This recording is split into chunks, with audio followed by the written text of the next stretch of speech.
Hello tout le monde, bienvenue dans ce nouvel épisode de Toujours là. Je suis Francisca et je suis votre hôte. Dans cet épisode, comme vous avez pu le lire, je vais vous parler un petit peu de ma vie de célibataire. Alors, spoiler, oui, effectivement, ça fait nombre d'années que je suis célibataire. Et aujourd'hui, je peux vous le dire assez fièrement que j'en ai aucune honte de pouvoir en parler. Et mais voilà, bien sûr, je déciderai de partager ce que je souhaite partager dans cet épisode pour que ça reste quand même quelque chose, en tout cas plutôt quelque chose de plutôt joyeux et drôle et qui fait clairement partie de ma vie. Voilà. Donc, merci déjà pour votre écoute et à tout de suite. Hello! Alors, pour vous dire, moi, je suis née dans une génération où on cherche beaucoup l'amour et que, en fait, la manière de rencontrer les gens beaucoup modifiée. Alors, moi, en tout cas, quand j'entends l'histoire, par exemple, de mes parents, de la manière dont ils se sont rencontrés, il y avait quelque chose, je dirais même pas de romantique, mais ils se sont rencontrés et puis voilà. J'ai pas forcément énormément de détails là-dessus parce qu'on n'en parle pas tellement et j'ai jamais été tellement curieuse de ça. Mais je trouve qu'on est dans une vraie, pardon, génération où je sens qu'il y a une injonction à trouver l'amour. En tout cas, je l'ai ressenti à un moment donné comme ça. Pas plus jeune, j'étais plutôt waouh, ils sont beaux, waouh, et c'est des jolis couples. Mais j'ai jamais eu une grande envie de me mettre en couple. Mais c'est vrai qu'à l'âge adulte, voilà, j'ai senti le truc de certaines pressions. Alors, pour vous dire, j'ai grandi un peu dans le milieu voilà, chrétien. Oui, j'ai grandi dans le milieu chrétien. Et donc, du coup, le mariage et les enfants et l'amour a une vraie case à passer. Et moi, quand j'étais plus jeune, quoi, donc début de vingtaine, je dis, ah oui, je suis célibataire. Et puis, je voyais celle qui était célibataire depuis plus longtemps que moi, qui me regardait en me disant, c'est au début. Donc, il y avait quelque chose de très, waouh, lourd dans ce que j'entendais déjà à mon jeune âge euh, autour de ça, cette question-là. Et pour vous dire, moi, je connais déjà beaucoup ben, l'amour filial, l'amour en amitié. Et ce sont des amours qui ont déjà une belle place dans ma vie. Et j'en vois complètement les fruits. J'ai eu différents crushs. Des crushs pour lesquels j'ai pleuré ma mère. J'étais là, wow! Voilà quoi. Mais, euh, mais du coup, en fait, j'ai jamais vraiment franchi le cap du couple, hein. J'ai aujourd'hui 28 ans et ouais, j'ai jamais été vraiment en couple. C'est pas que j'évite le truc, c'est que j'ai jamais, en tout cas, je dirais, j'ai quand même creusé certaines relations, mais jamais au-delà de se dire qu'en fait, à un moment donné, on s'y met. Et vraiment, les questionnements qui se sont passés quand même à un certain moment, parce qu'on fait toujours des petits bilans, c'est est-ce que j'avais un problème, quoi? Parce que tout le monde me disait, waouh, c'est une fille magnifique, et c'est vraiment pas pour me jeter des fleurs, hein, je vous dis ça, mais on me dit, voilà, dans la vie de tous les jours, on me dit que je suis plutôt belle. Donc, et je me trouve aussi plutôt belle. Donc, j'ai envie de dire qu'il y a déjà deux trucs. Mais c'est vrai que je ne ressemble pas aux standards, je dirais, européens, quoi. Voilà, cheveux lisses. Non, tu vois, c'est pas moi, ça.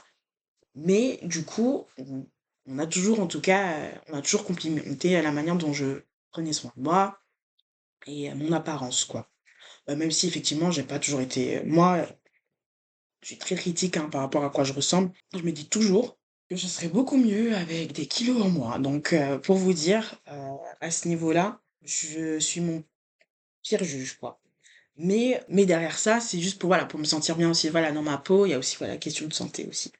Mais pour vous dire, j'ai toujours été dans des moments, voilà, de crush, de période, je dirais pas de drague, mais où tu apprends à connaître les personnes. Il y a un peu de flirt, en tout cas ce que je pense comprendre comme du flirt, parce que juste déjà spoiler alert, il y a des fois des signaux que je ne vois mais pas. Et, et je pense que vraiment, mon Dieu, je me suis dit, mais en fait, je ne vois rien de ce qui se passe autour de moi, c'est pas possible.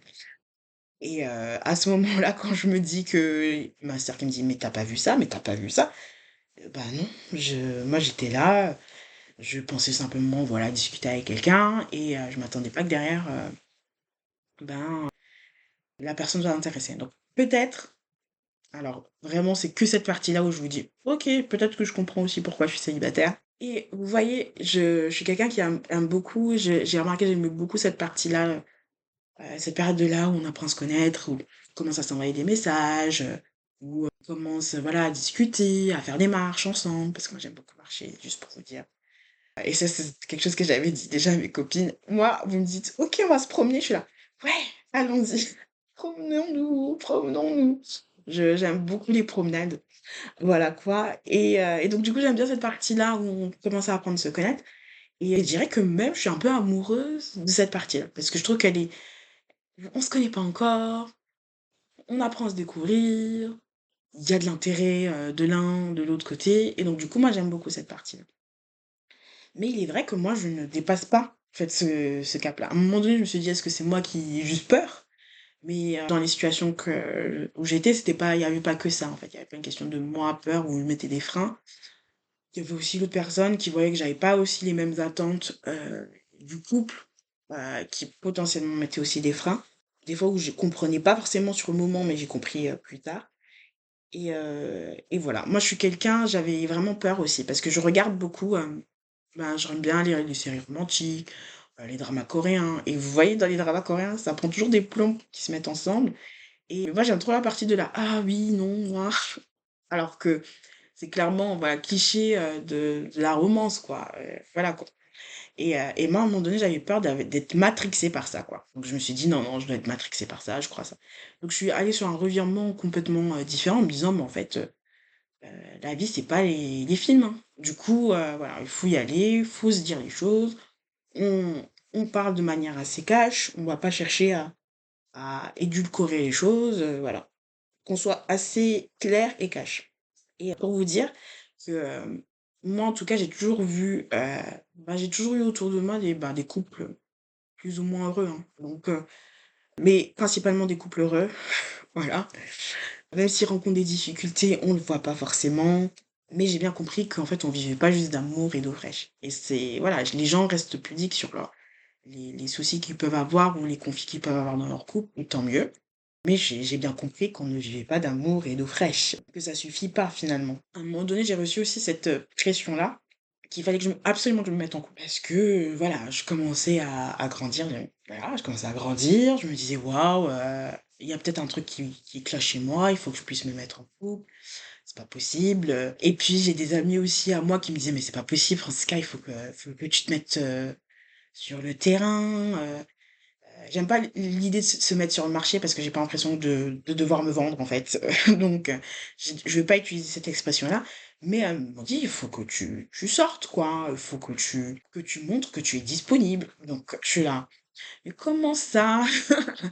Comment ça, comment ça?» J'avais vraiment du mal avec cette idée. À un moment donné, je me suis dit: «Bon, qu'est-ce que je perds à me mettre sur, des applis?» Je suis assez ouverte, je trouve, sur plein de sujets. Effectivement, sur des applis, tu trouves, je dirais beaucoup de personnes, qui ont, des idées. Oh, je pense que je pourrais vous faire un épisode, juste sur ça, mais j'ai rencontré des personnes assez, folles, je vais dire dans leur, demande et je me suis dit à un moment donné, je me suis dit: «Mais quels signaux j'ai dû laisser passer pour qu'ils pensent ça de moi?» Et à un moment donné, j'ai juste arrêté, j'ai mis en fait coupé court à certaines, demandes qui pour moi étaient inappropriées.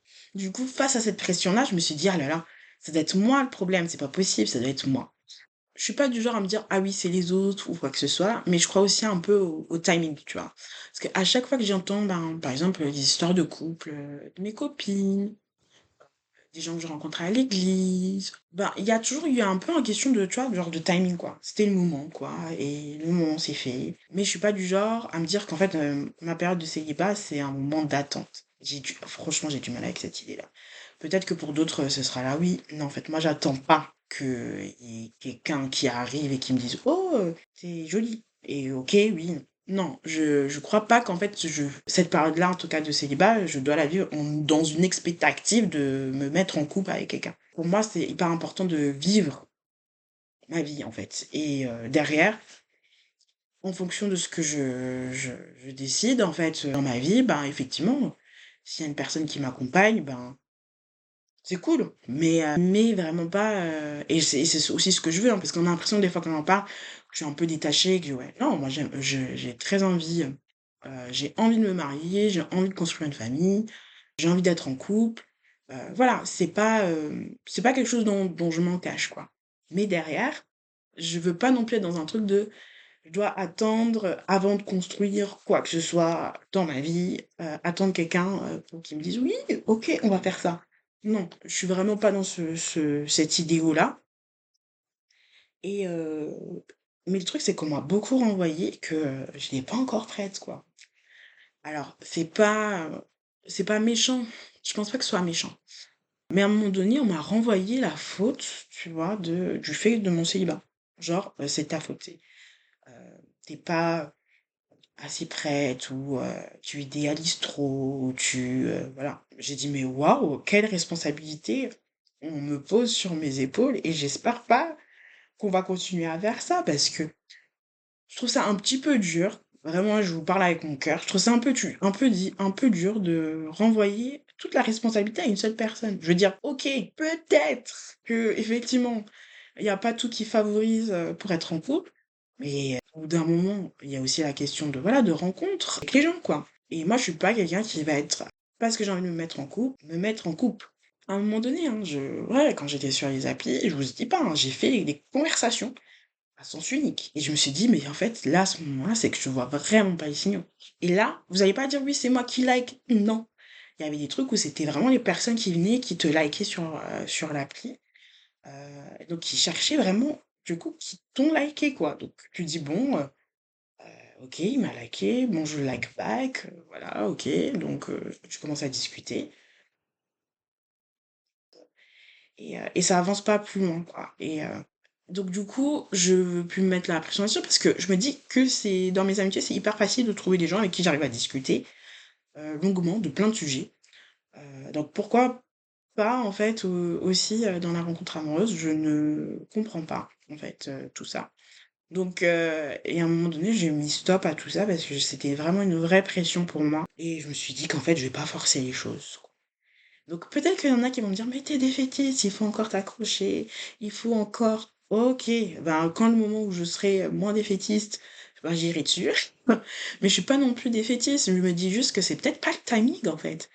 Heu, Moi, je crois aussi beaucoup, je vous dis tout le temps, hein, presque dans chaque épisode, je pense que voilà, j'ai la foi, mais moi, je crois aussi qu'effectivement, il y a un temps pour tout. Heu et là, il y a ce temps-là où je pense, en tout cas dans le célibat, où je dois vivre ma vie, faire les choses qui soient bien et je vous remercie à tous ceux à tous, les personnes que j'ai pu rencontrer, qui m'ont dit, qui ont voulu, me conseiller sur cette question-là et je prends toujours, hein, je reste encore, à l'écoute, hein, de ce que les autres vivent, heu, mais je peux juste dire qu'en fait, j'ai entendu aussi des dingueries, qu'on a pu dire à d'autres personnes et que je trouve ça quand même assez dur, tu vois? Heu, de renvoyer ça, en fait, à la personne qui se retrouve dans le célibat. Toute cette responsabilité-là. Parce que clairement, pour une fille, j'ai cette impression, hein, une fille qui se retrouve célibataire, c'est sa faute. Un gars qui est célibataire, c'est son choix. Je re je reformule ma phrase. Une fille qui est célibataire, eh ben, c'est sa faute à elle, hein, parce qu'elle est pas assez prête. Le mec qui est célibataire, c'est un choix et je trouve ça vraiment dur de cette pression-là, quoi. Qu'on renvoie, pour en tout cas aux femmes, le fait que, voilà, elles doivent tout transformer pour, être prêtes à ce que l'homme la choisisse. Heu et je suis d'accord que ça va être un choix aussi, voilà, ça va être un choix mutuel au bout d'un moment, mais de se dire que non, effectivement, peut-être potentiellement que c'est pas toujours un choix d'être célibataire, mais je pense qu'aussi pour certains mecs, c'est pas un choix en fait et heu et c'est juste que la rencontre se fait pas. Donc je vois pas pourquoi, on remettrait tout ça sur la faute. Franchement, c'est un petit coup de gueule que je vous fais, un coup de pour vous le dire parce que je peux vraiment vous dire aujourd'hui fièrement que vie et je veux vivre mon célibat de manière hyper équilibrée. J'ai envie de grandir, j'ai envie de profiter des choses et de me dire qu'en fait, finalement, quand je me marierai, c'est pas parce que j'ai été hyper prête avec toutes les qualités de développement personnel cochées, mais c'est aussi parce que je décide de choisir d'avoir fait en fait un travail sur moi. Et j'espère que la personne que j'ai rencontrée aussi aura décidé de choisir de faire un travail pour lui, euh, avant que ce soit fait dans l'optique de d'accompagner quelqu'un dans une autre vie. Mais tout, franchement, comme je vous dis, tout est possible. Mais je suis vraiment curieuse, voilà, à la fin de cet épisode, de connaître vos expériences. Quelles difficultés avez-vous rencontrées quand vous étiez célibataire et tout? Et comment vous avez vécu, en fait, cette période de vie? Moi, je veux vraiment savoir comment vous l'avez vécu. Parce qu'il y en a qui ont... J'ai entendu tellement de témoignages des fois. Il y en a, c'était compliqué, c'était dur. D'autres qui l'ont vécu pleinement. Moi, c'est vrai que j'aimerais, c'est vraiment le vivre à fond. Donc voilà.